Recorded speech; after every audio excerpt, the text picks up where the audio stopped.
जय हिंद। मेरा नाम है रवि। आपका स्वागत करता हूं अर्थवर्धन चैनल में। दो फंड है, दोनों सेम ही कैटेगरी के हैं। इसमें से एक फंड पुराना है, एक फंड नया है।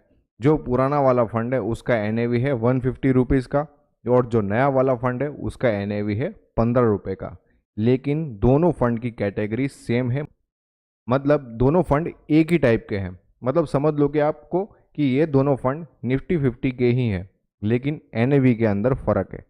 अब यहाँ पर क्वेश्चन ये आता है कि बहुत सारे हमारे व्यूअर्स ऐसे होते हैं जो हमको ये फ़ोन करके पूछते हैं कि रवि भाई, हमने दो फंड को यहाँ पर सिलेक्ट किया है, लेकिन इसमें से हम कंफ्यूज है कि कौन से फंड को सिलेक्ट करें। एक फंड का एनएवी बहुत ज़्यादा है और एक फंड का एनएवी बहुत ही कम है। तो इसका मैं आंसर करने वाला हूँ। यहाँ पर आपके जो भी मिसकंसेप्शन है उसको मैं पूरी तरीके से क्लियर करने वाला हूँ। इस क्वेश्चन का आंसर करने से पहले मैं एक रिक्वेस्ट करना चाहता हूं कि अगर कोई इन्वेस्टर ऐसा है जिसको सीरियसली इन्वेस्टमेंट करना है, तो नीचे मैंने अपना नंबर दे दिया है, वहां पर आप हमें कांटेक्ट कर सकते हैं और अपना इन्वेस्टमेंट बहुत ही अच्छी तरीके से करवा सकते हैं। अब हम आते हैं हमारे क्वेश्चन के ऊपर। अब यहाँ पर दो फंड्स है और यहाँ पर इन्वेस्टर्स कंफ्यूज है कि कौन सा फंड लिया जाए इन दोनों में से। कैटेगरी तो दोनों की सेम है, लेकिन यहाँ पर एनएवी का फर्क है। एक का एनएवी है 15 रुपया और दूसरे का एनएवी है 150 रुपया। अब मैं इसका बहुत ही सिंपल तरीके से एक ही लाइन के अंदर आपको आंसर देता हूं कि एनएवी कोई भी हो, लेकिन उससे कोई फर्क नहीं पड़ता है।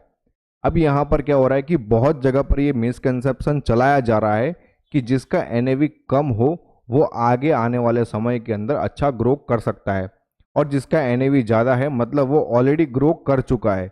ये जो कंसेप्ट है ये पूरी तरीके से गलत है, ये बहुत ही मिसलीडिंग है, और इसको आपको यहाँ पर कभी भी इसको प्रमोट नहीं करना चाहिए। और आपको ये भी समझ में आना चाहिए कि दोनों के अगर एक ही कैटेगरी के फंड से दोनों ही, इंडेक्स कैटेगरी के फंड से दोनों ही, तो वहाँ पर जो ग्रोथ मिलने वाला है वो आपको सेम ही मिलेगा।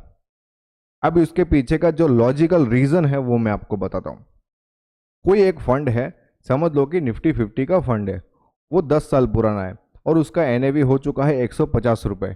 और जो नया फंड है जो अभी 2 साल ही हुआ है उसको, तो उसका एनएवी हो चुका है अभी 10 से 15 रुपये। मतलब 15 रुपये मतलब अभी के समय में उसका भाव है 15 रुपये का। और जो पुराना फंड है उसका एनएवी है 150 रुपीज़ का। अब मैं आपको एक यहाँ पर एक एक्सरसाइज देता हूँ। समझ लो कि आपने आज इन्वेस्टमेंट किया दोनों फंड के अंदर 1000 रुपये। तो आगे आने वाले समय के अंदर निफ्टी 50 जो दोनों फंड है, सेम ही फंड है, वो आगे आने वाले समय के अंदर एक ही तरह से परफॉर्म करेंगे।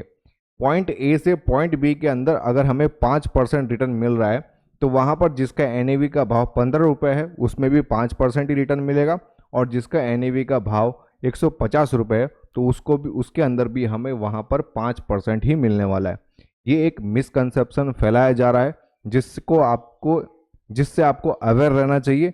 ये बहुत ही गलत है, और आपको ये समझ में आना चाहिए कि यहाँ पर दोनों अगर फंड सेम ही कैटेगरी के हैं, दोनों ही इंडेक्स फंड है, तो आपको कोई भी समय पर इन्वेस्टमेंट करो तो आपको रिटर्न सेम ही मिलेगा। एनएवी के भाव से कोई लेना देना नहीं है। जो भी परफॉर्मेंस होगा वो आपको सभी फंड्स के अंदर सेम ही दिखाई देगा। ये कॉन्सेप्ट आपका क्लियर हो चुका होगा। अगर ये वीडियो आपको पसंद आए तो लाइक कर दीजिएगा। अगर आप इस चैनल पर नए हो तो सब्सक्राइब कर लीजिएगा। Thanks for watching.